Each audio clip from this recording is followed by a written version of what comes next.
Fuel efficiency, the benefits of driving a fuel-efficient car. My name's Steve Dinsmore, and for the next few minutes, I'm here to persuade you to drive smaller, more fuel-efficient vehicles. I have a few questions for you to start. Who here likes to waste money? All right. Would anybody like the feeling of knowing before they even get into their car that they're about to unnecessarily waste money by driving their car? Okay, that's what I thought. Then why do so many people drive large fuel inefficient vehicles? This is kind of a question I had for myself going into this, and it's a question I figured out through doing the research for this, and there's not really a whole lot of positives for driving inefficient vehicles. There's a lot more negatives, and over the next few minutes I'm going to show you what a lot of those positives for driving fuel-efficient vehicles are. Fuel-efficient vehicles overall are larger and more expensive than a small car, which would be better on gas. These inefficient vehicles would have a higher sticker price. They would have higher hidden costs. So if you're at the dealership and you're looking at the price, you also have to factor in the fact that it's bad on gas and that it would cost more over the lifetime of the car to maintain. I have a history of driving small cars. My first car was a 1995 Toyota Corolla. Once that died on me, my parents bought me for my graduation a 2010 Toyota Corolla, which gets 34 miles a gallon when I come back and forth to school, which I think is pretty good. Gasoline prices constantly fluctuate. Over the past few years I've been driving, gas has gone from probably about $1.99 a gallon to $4 a gallon, and then back down and back up again. So I realized that I can't count on the price of gas to ever maintain itself, so that I need to kind of solve the problem myself and have a car that I know will be good on gas regardless of the conditions. During his 2006 State of the Union address, President Bush said, "Keeping America competitive requires affordable energy." And here we have a serious problem. America is addicted to oil, which is often imported from unstable parts of the world. The best way to break this addiction is through technology. Recently, car manufacturers have realized that gas mileage is important to the public, and they've begun to use new technologies which are squeezing more miles per gallon out of gas than we ever thought possible. Instead of continuing to waste unnecessary amounts of money on gasoline, purchasing small fuel-efficient cars would be more effective. Fuel-efficient cars can save you money on gasoline, obviously, while also preserving our environment and reducing our rate of consumption and dependence on petroleum. First, we'll investigate the problem. The main problem with driving inefficient vehicles has to do with wasting gasoline, costing us too much money at the gas pump, polluting the environment, and all these things further our overdependence on foreign petroleum. As we all know, gasoline is a scarce, unrenewable resource. According to Houston investment banker Matt Simmons, we are really close enough to the edge to have no excess capacity. Demand growth shows no signs of slowing down, and it seems to be accelerating. This means that we really, as other nations develop, they require more and more gasoline. There's obviously no more new gasoline going into the ground, so therefore this shows that in the future we're going to run into a serious problem. Although people like to make predictions, no one really knows when we're going to run out of fuel, and it's obvious that we're nearing peak production and more people need fuel all over the world. Once peak production is reached, supply will decline, and this will force people to become more conscious and figure out what our alternative source of energy will be. Of course, to every problem there's skeptics. The skeptics to this deny that we're getting closer to running out, because the predictions that we're going to run out have been going on for probably the past 50 years, and probably year 2000 we're going to run out, 2020 we're going to run out. At this point we know none of that's true, but in response, you can't deny the fact that oil is a non-renewable resource and that there's no way to create more of it, so therefore at some point we're going to run out. That's kind of irrefutable. Oil can't last forever, and our supply won't last long at our current rate of consumption. If we were cutting back our consumption, it would be a good argument to say that maybe it'll last longer than we think, but we're actually speeding up our consumption. So the amount of oil that we have will actually run faster than we thought. SUVs and trucks have become popular mainly because auto companies are pushing them. Auto companies make significantly more profit off of expensive SUVs and trucks, which is why you see more commercials for them, you see more media geared toward them. A car dealership would much rather sell you a truck or an SUV than a small fuel-efficient car because they make more profit, and ultimately they get you to buy it and you don't realize that it's going to cost more to fuel throughout the life of the vehicle. According to a Connecticut lawyer, Doug Simpson, Like a junkie hooked on heroin, automakers are addicted to big profits, selling what Harry Pierce, vice chairman of GM, called pigs as he was leaving the press conference in August 2000. If pigs are big and popular, I guess we'll make pigs. Clearly, the auto companies are trying to cash in, and they're not selling us these SUVs and trucks because they're necessarily good vehicles, but because they make more profit. Inefficient vehicles also harm the environment at a much more rapid rate than a small car would. According to the Idaho Department of Environmental Quality, fuel-efficient cars use less gasoline and emit less pollution per mile. According to Greg Boyden, writer for the Texas Review of Law and Politics, over a quarter of the gasoline used by Americans is made up of benzene and other aromatic hydrocarbon compounds that are categorized as hazardous air pollutants, also known as air toxins. These literally poisonous chemicals are being phased out in every other sector of the U.S. economy.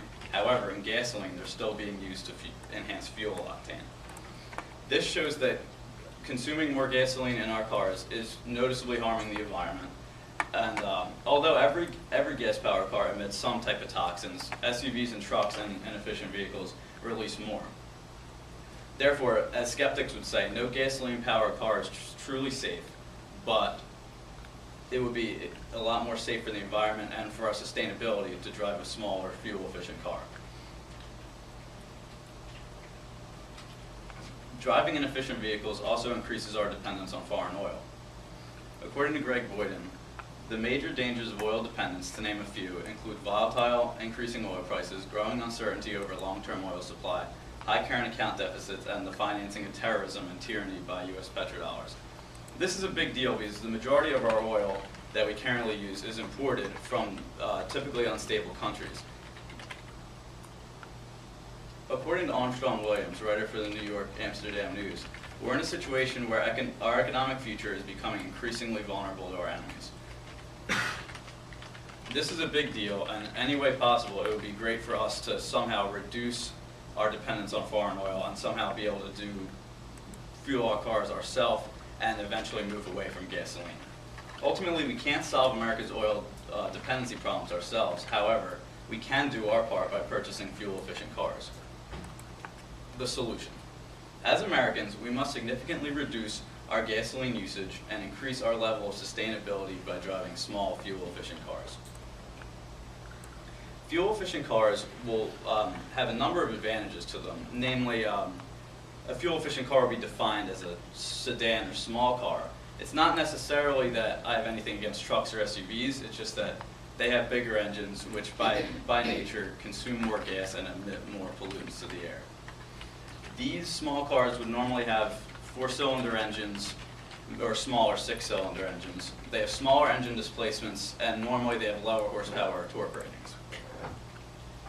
At this point in time, even though hybrids are being pushed as the solution to our problems, hybrids really aren't the answer. Hybrids are a developing technology. They're not quite at their maturity yet, so before they're matured, you're going to see certain changes that they're going to go through. They'll become more efficient as time goes on, as the technology improves. They also have a higher sticker price. Over time, this will probably go down, but at this point, that hasn't happened yet. They're more complex, which means that they're more expensive to repair, and you have to go to a dealership. You won't be able to get it repaired at like a gas station or something like cheaper, like a Pep Boys. You're basically locked into a more expensive repair cost. According to Armstrong Williams, so for all the hype hybrids have been receiving of late, they are probably not the solution. Nor is ethanol, a transportation fuel made from corn or other agricultural products. They're not likely to change the way we power our cars anytime soon. These fuel alternatives are nothing new. And also, although the media would like to make you think that hybrids across the board are more fuel-efficient vehicles, this actually isn't true. The Toyota Prius is a good example of a car that actually is good on gas and is actually the best car on gas as of now. But there's other vehicles like the Chevy Tahoe hybrid, which gets a whole 3 miles a gallon better gas mileage than its gasoline sibling, and it also costs $13,000 more. This clearly isn't worth it, and there's a number of vehicles out there like this. They're touted as hybrids, but they're not really any better than their gas-powered cars. Hybrids are not always fuel efficient. Technology has been helping automakers to create a new group of small cars which are redefining the possibilities of gasoline efficiency. There's a new group of 40-mile-an-hour plus cars that have just been put on the market that are changing the way we're thinking about gasoline, and that shows that there's a lot more potential to make gasoline-powered cars more efficient. These cars include the 2011 Hyundai Elantra, 2011 Chevy Cruze Eco, 2011 Ford Fiesta, the 2012 Ford Focus, and the 2012 Honda Civic. All these cars get 40 miles highway and about 29 miles city.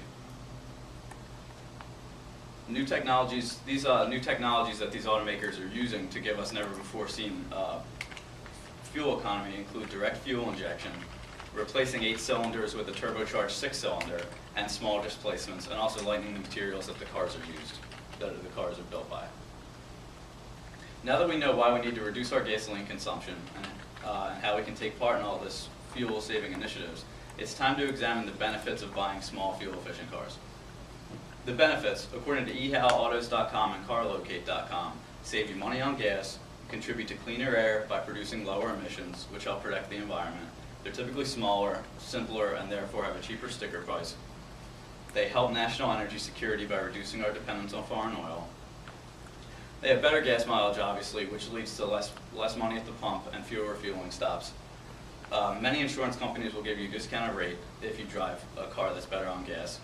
They're cheaper to operate and repair, and overall they make us more energy sustainable. Conclusion. Inefficient vehicles have many disadvantages, as we've seen through this presentation. Efficient vehicles, however, have many advantages and benefits. Fuel-efficient cars can save you substantial money on gas, help preserve the environment, help reduce our dependence on foreign oil, and buy time, ultimately, for a sustainable alternative to gasoline to be developed. Overall, consider buying a highly fuel-efficient car and get ready to reap the benefits of fuel efficiency.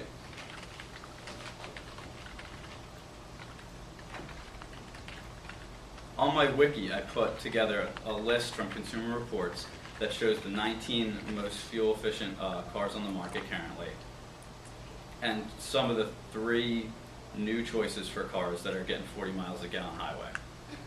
The first one is the Hyundai Elantra, the second one's the Chevy Cruze, and the third one is the new Ford Focus. They're all between $14,000 and $17,000, and they all get phenomenal fuel economy. Thank you. Any questions?